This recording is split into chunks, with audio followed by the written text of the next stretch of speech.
YouTube, etc. And I've prepared a number of answers to the questions that have shown up most frequently. Now, in order to provide context and structure to the way that we will address these questions, I've arranged the science and science-based protocols that relate to various aspects of life, such as mood, exercise, sleep, waking, anxiety, creativity, etc., into the context of a day. Selecting the unit of a day in order to deliver this science information and protocols is not a haphazard decision on my part. It's actually the case that every cell in our body, every organ in our body, and our brain is modulated or changes across the 24-hour day in a very regular and predictable rhythm. And so selecting the unit of the day is not just a practical one, but it's one that's related to our deeper biology. So let's talk about how to apply quality peer-reviewed science to your day and how to optimize everything from sleep to learning, creativity, meal timing, etc. I'm going to do this in the context of my day and what I typically do. I tend to wake up sometime around 6 a.m., 6:30. The first thing I do after I wake up is I take the pen that's on my nightstand and the pad of paper on my nightstand, and I write down the time in which I woke up. The reason for writing down what time I wake up is because I want to know what's called my temperature minimum. I don't care what my actual temperature is. I care when my lowest temperature is, and I know that that lowest temperature is approximately 2 hours before my average wake-up time. The second thing I do after I wake up is to get into forward ambulation, which is just nerd speak for taking a walk. There's a phenomenon whereby when we generate our own forward motion, forward ambulation, visual images pass by us on our eyes, so-called optic flow. Experiencing visual flow has a powerful effect on the nervous system. The effect it has is essentially to quiet or reduce the amount of neural activity in this brain structure called the amygdala. And many of you have probably heard about the amygdala for its role in anxiety and fear and threat detection. And indeed, the amygdala is part of the network in the brain that generates feelings of fear and threat and anxiety. It does a bunch of other things too, but that's one of its primary functions. Forward ambulation, walking or biking or running, and generating optic flow in particular, has this incredible property of lowering activity in the amygdala and thereby reducing levels of anxiety. That walk is a particularly important protocol each day because it really serves to push my neurology in the direction that I'd like it to go, which is alert but not anxious. I want to have a high degree of focus and alertness because I'm soon going to move into a bout of work. I need to lean into the day. So in order to do that, I make sure that the walking is done outdoors. I do it outdoors because I also want sunlight in my eyes. Getting sunlight in your eyes first thing in the morning is absolutely vital to mental and physical health. Even if there's cloud cover, more photons, light information, are coming through that cloud cover than would be coming from a very bright indoor bulb. So getting outside for a 10-minute walk or a 15-minute walk will basically ensure that you're getting adequate stimulation of these neurons in the eye that are called the melanopsin intrinsically photosensitive ganglion cells. These are neurons that convey to the brain that it's daytime and it's time to be alert. And it sets in motion a huge number of biological cascades within every cell and organ of your body, from your liver to your gut to your heart to your brain. Early in the day, we experience a natural and healthy bump in a hormone called cortisol and promotes wakefulness. It actually promotes a healthy immune system. It's very important that that pulse of cortisol arrive early in the day. That pulse of cortisol is going to happen once every 24 hours, no matter what. It's going to happen, and you get to time it. How do you time it? Primarily by when you view bright sunlight. You can combine it with the forward ambulation, with the walk and the optic flow that I talked about before. And that's what I do each morning to generate a sense of alertness in my body and brain, to generate a sense of calm, yet alert. So now we have our first protocol, which is to write down the time of day that you wake up. The second protocol is to take a walk first thing in the morning. And the third protocol is woven in with that walk, at least for me, which is to get that sunlight exposure. I'm a big believer, based on quality peer-reviewed data, that hydration is essential for mental performance. As many of you know, neurons require ionic flow. What that means is neurons need sodium, they need magnesium, and they need potassium in order to function. We do tend to get dehydrated at night. I try and make sure that I'm hydrated early in the day before I begin any work. So I make myself drink this water with a little bit of sea salt. How much sea salt? If you really want to get detailed, I suppose it's about half a teaspoon. It's not much. At that point, I start craving caffeine, but I don't drink that caffeine yet. I purposefully delay my caffeine intake to 90 minutes to 120 minutes after I wake up. The reason I delay caffeine is because one of the factors that induces a sense of sleepiness is the buildup of adenosine. The buildup of adenosine accumulates the longer we are awake. When you wake up in the morning, your adenosine levels are likely to be very low. However, caffeine is an adenosine blocker. It's actually a competitive antagonist for you aficionados. It sort of parks in the receptor that adenosine normally would park at and prevents adenosine from acting on that receptor. That's why you feel more alert. The reason for delaying caffeine intake 90 minutes to 2 hours after waking is I want to make sure that I don't have a late afternoon or even early afternoon crash from caffeine. One of the best ways to ensure a caffeine crash is to drink a bunch of caffeine, block all those adenosine receptors, and then by early or late afternoon, when that caffeine starts to wear off and gets dislodged from the receptors, a lower level of adenosine is able to create a greater level of sleepiness. Delaying caffeine to 90 minutes to 2 hours optimizes this relationship between adenosine and wakefulness and sleepiness in a way that really provides a nice, consistent arc of energy throughout the day and brings energy down as I'm headed toward sleep and falling asleep. My primary objective early in the day is to get into a mode of being focused yet alert so that I can get work done. I found that the best way for me to achieve that state is through fasting. So I don't eat anything until about 11 a.m. or 12 noon. Fasting increases levels of adrenaline, also called epinephrine, in the brain and body. And when our levels of epinephrine and adrenaline are increased, we learn better, we can focus better. You don't want epinephrine, aka adrenaline, too high. That feels like stress and panic. You get jittery, you can't focus. But in its optimal range, adrenaline really provides a heightened sense of focus and the ability to encode, meaning bring in and retain, remember information. Next, I want to talk about what I'm doing while I'm working. A couple of things for optimizing workspace that are grounded in neuroscience and physiology. I've talked before about the fact that when our eyes are directed upward, it creates a state of heightened alertness. And this has a relationship to the brainstem neurons that create alertness and their control over the muscles of the eye and, believe it or not, the eyelids. The point here is that you can optimize your workstation in a physical way that leverages this aspect of the visual system and your level of alertness. Try and position your screen or your tablet, whatever device you happen to be working on, at least at eye level and ideally slightly higher. Most people are looking down at their computer or tablet or are angling their eyes at their screen at about 30 degrees. When we look down, when our eyelids are slightly closed, it tends to decrease our levels of alertness and increase our levels of sleepiness. So we're now at the description of my day and these protocols in which I would do a 90-minute bout of work. Now, why 90 minutes? Well, the brain is going through these 90-minute so-called ultradian cycles throughout the entire day and night. Every 90 minutes, we shift over from being very alert to being less alert and then back to alert again. Here's how it works.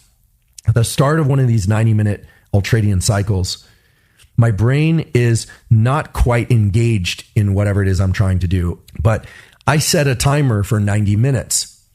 And I try and get a strong bout of work done inside of that 90 minutes with the full understanding that the entire 90 minutes is not going to be uniform in terms of my ability to focus. So the goal is to get into what I call the tunnel, to really get into a tunnel of quality work. The brain loves that state, but it's very hard for many of us to access.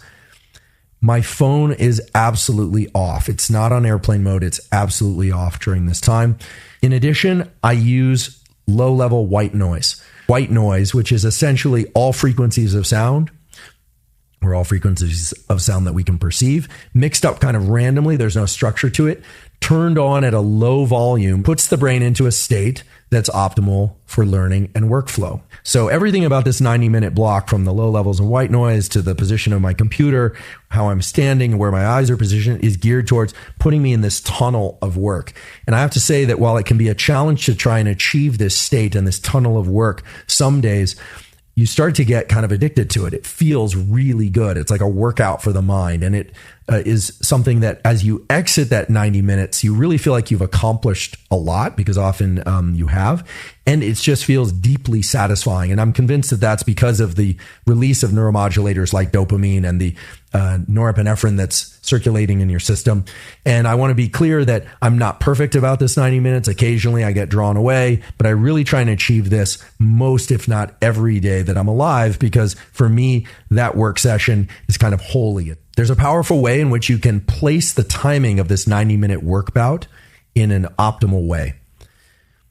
You have access to a very important piece of data that dictates when this bout should start, more or less, and when it should end. That piece of data is your temperature minimum. If you're somebody who wakes up on average at 7 a.m., well, then your temperature minimum is 5 a.m. You can be reasonably sure that your best work is going to be done anywhere from 4 to 6 hours after your temperature minimum. How do I know this? How do I know this relationship between temperature minimum and focused cognition? Well, temperature minimum defines the trough, the nadir, as they say, of your temperature across the 24-hour cycle. And immediately after that, your temperature will start to rise. That temperature rise is actually what triggers the initial cortisol release that you experience and wakes you up further. And then, of course, that sunlight that you're getting is going to further enhance that healthy release of cortisol. That cortisol will then provide fuel, if you will, for that increase in temperature, and your body will continue to increase in temperature throughout the day toward the afternoon. What you're trying to do in this idea of optimizing this 90-minute work bout to a particular time of day is catch the portion of the steepest slope of that temperature rise. So if you're somebody who wakes up at 8 a.m. each morning, your temperature minimum is 6 a.m., chances are you're going to want to start this work bout somewhere around 10 a.m. or 11 a.m. Now, some people wake up and feel very alert first thing in the morning. They can really do their best work first thing in the morning. Please, if that's you, continue to do that. Leverage that time. Use that time.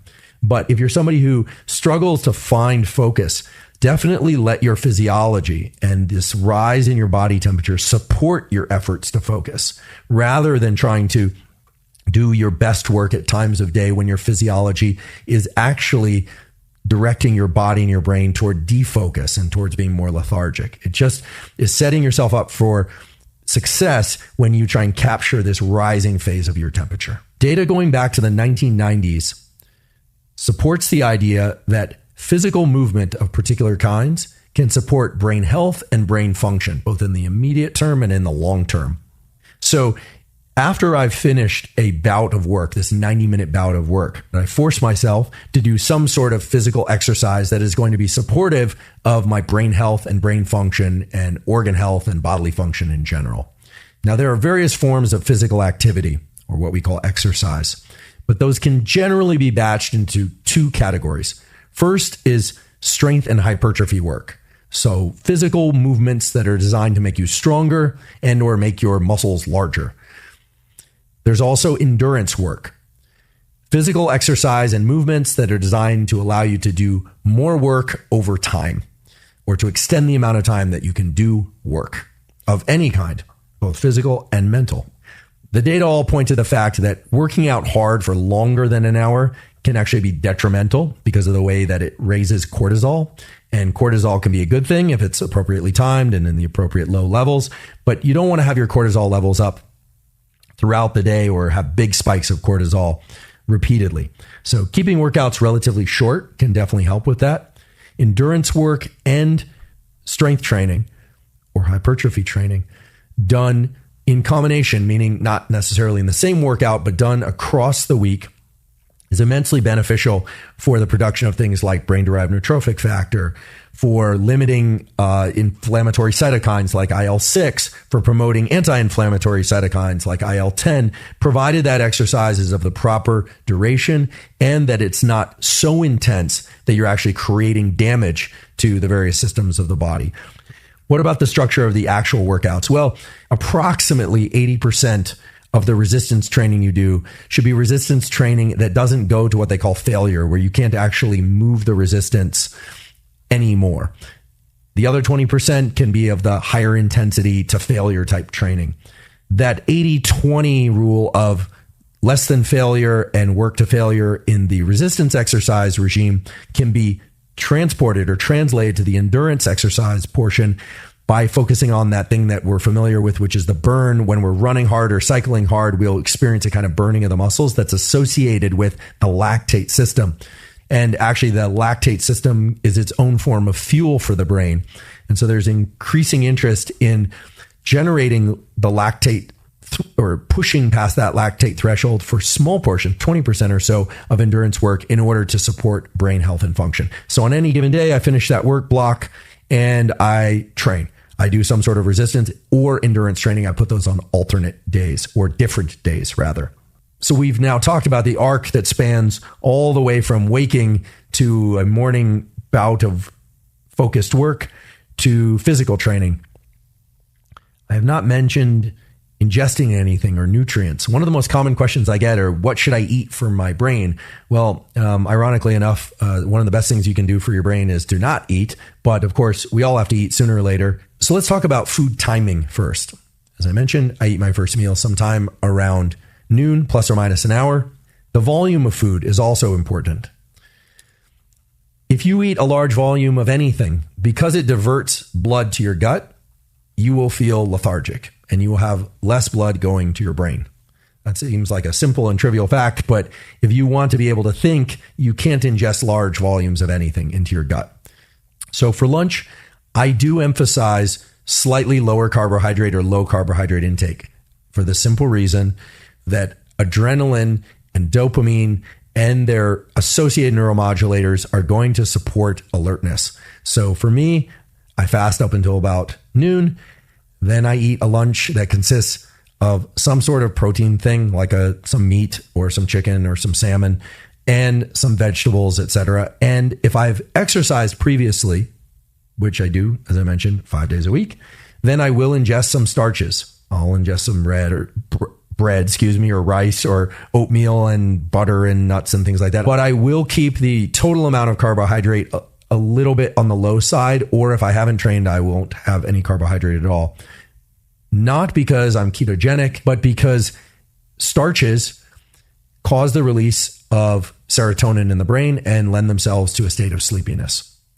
Now, what about components of foods that are not about alertness, but are about mood? We did an entire episode on mood and food, and it's very clear, based on now dozens of studies, that ingesting sufficient levels of omega-3 fatty acids is going to support healthy mood and even can act as an antidepressant. Ingesting at least 1,000 milligrams per day of the EPA form of essential fatty acid is as effective as prescription antidepressants in relieving depression. And if you're somebody who requires prescription antidepressants, Prozac, Zoloft, etc., it can allow people to take lower doses of those medications. A key aspect to the midday meal, if you want that meal to benefit you, is to take a brief walk afterwards. It turns out that brief walks of 5 to 30 minutes after ingesting food can accelerate metabolism and actually can accelerate and improve nutrient utilization, which is essentially the same as metabolism. But nonetheless, that's something that I do after I finish my noon meal. I do force myself to stand up and go outside and take a brief walk. That also gets me again into optic flow. It also has another benefit, which is that I am giving my brain and thereby my body more information about light and time of day, which is always better than less information about light and time of day. A key protocol for sleep health and wakefulness and metabolism and hormone health is viewing light in the afternoon. So here's the reason for doing this. As we progress into the evening hours, there's a phenomenon where our retina, our eyes, become very sensitive to light, such that if we view bright lights, or even not so bright lights, between the hours of 10 p.m. and 4 a.m., that is strongly disruptive, very disruptive for our dopamine production. It can really screw up our sleep. But if you can get outside and see the sun as it arcs down, or if you can't see the sun directly, get some sunlight in your eyes in the afternoon hours, so maybe 4 p.m.-ish, what it does is it lowers the sensitivity of your retina in the late evening hours, which allows you to buffer yourself against the negative effects of bright light later at night. Now, we haven't talked too much about melatonin, but melatonin is a hormone that is inhibited by light. Melatonin is the hormone that allows you to fall asleep easily. Now, I'm not talking about supplementing melatonin. I'm talking about melatonin that you naturally produce from your pineal. So the protocol is very simple. Get outside in the afternoon or evening for 10 to 30 minutes. Take your sunglasses off, so get that afternoon light. So what you'll probably notice is that the optimal protocols for optimizing your brain and body health and performance and sleep, etc., are actually really simple.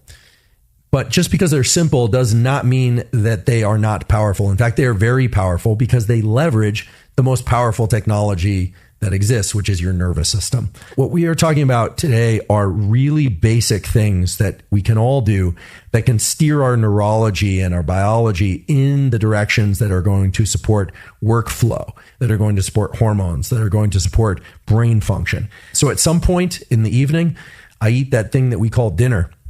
And while it feels sort of strange to talk about my dinner, the reason I want to talk about my dinner and what I eat for dinner is that for me, dinner, of course, is about eating, but also about optimizing the transition to sleep. So my dinner generally is comprised of things that are going to support rest and deep sleep. And that means starchy carbohydrates.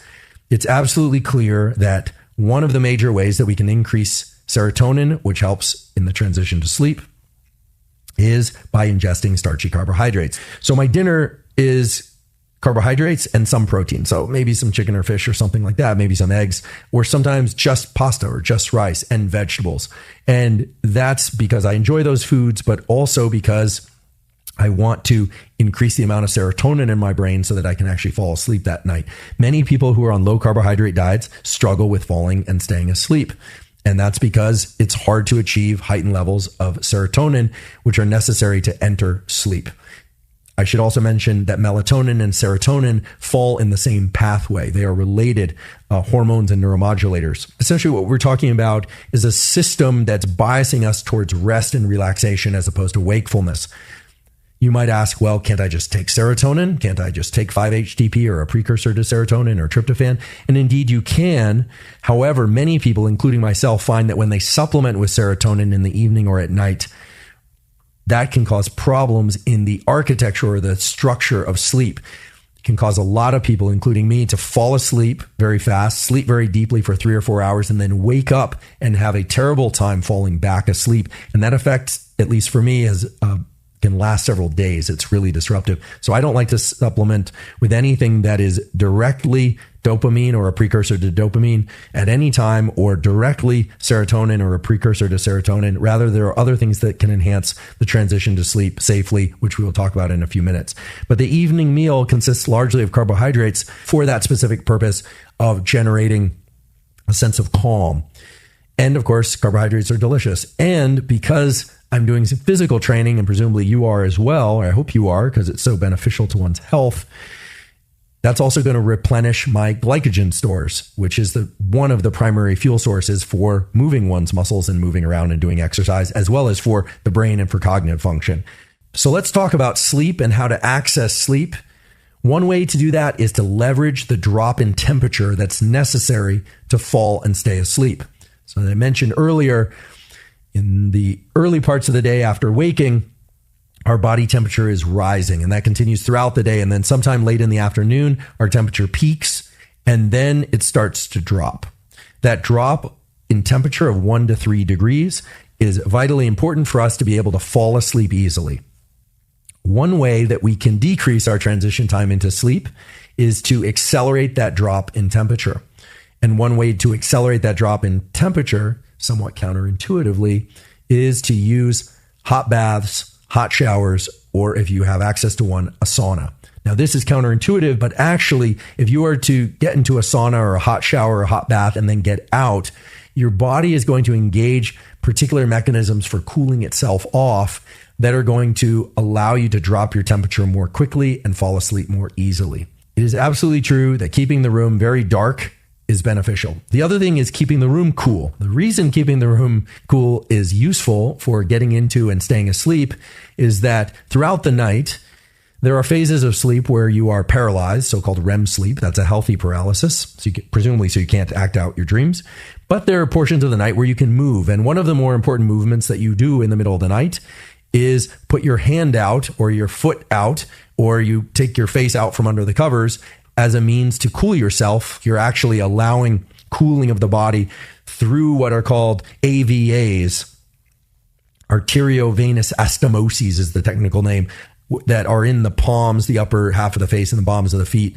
Now, there are things that one can take to enhance the transition to sleep. 3 compounds that can be very beneficial for aiding the transition to sleep, and for which there are wide safety margins, although please do check with your physician before taking anything, are specific forms of magnesium, something called apigenin and theanine.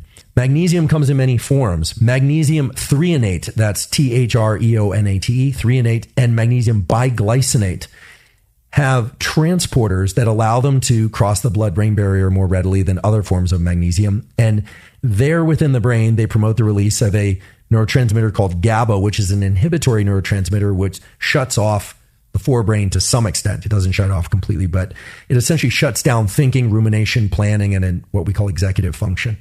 So for many people, taking 300 to 400 milligrams of magnesium biglycinate or magnesium threonate 30 to 60 minutes before sleep can aid them in falling asleep. When coupled with apigenin and theanine, provide a sort of synergy or a sleep cocktail that seems to be very effective in aiding the transition to sleep. So apigenin is the substance that's found in chamomile, and 50 milligrams of apigenin taken 30 minutes before sleep can act as another way to shut off the forebrain and reduce rumination, reduce anxiety, and allow people to fall and stay asleep. And then the third compound is theanine, theanine. Theanine is a compound that can also increase GABA, but also increases activation of something called chloride channels. Chloride channels are another way in which neurons lower their levels of activity. So magnesium threonate or biglycinate, apigenin, and theanine in combination can be very effective for aiding the transition to sleep. Now, what if you wake up in the middle of the night? This is a very common occurrence. And there are 2 general themes around waking up in the middle of the night that one can use tools to counteract. The first theme is if you're somebody who is tired in the evenings and you're kind of pushing yourself to stay awake. So you're going to the party or you're pushing yourself to study or work when in fact you'd like to get into bed at 8:30 or 9, and then you're falling asleep around 10:30, 11 and waking up at 2:30 or 3 in the morning and you can't fall back asleep. Chances are that your melatonin pulse was initiated early in the night, so that a melatonin pulse started probably around 8:30 or 9, but you're staying up, you're battling that melatonin. You may not like this advice, but one of the things that you can do to offset that is to simply go to bed earlier. The other thing is many people wake up in the middle of the night because of anxiety or because they have to use the restroom. It's perfectly fine to flip on the lights, but keep the lights dim. But if you flip on those lights, try and flip them off as soon as possible and try and get back into bed. So now we've essentially traveled around the clock, so to speak, from the time where one wakes up until the time they get to sleep, maybe wake up, get back to sleep, etc. I want to emphasize that although people's schedules vary, most people are doing more than 1 or 2 work bouts per day. And indeed, I'm doing more than 1 or 2 work bouts per day. I really emphasize that morning 90-minute work block because I think most people would agree that there's a portion of each day in which we need to do the hardest thing or the most important thing or the thing that demands the most of our cognitive self.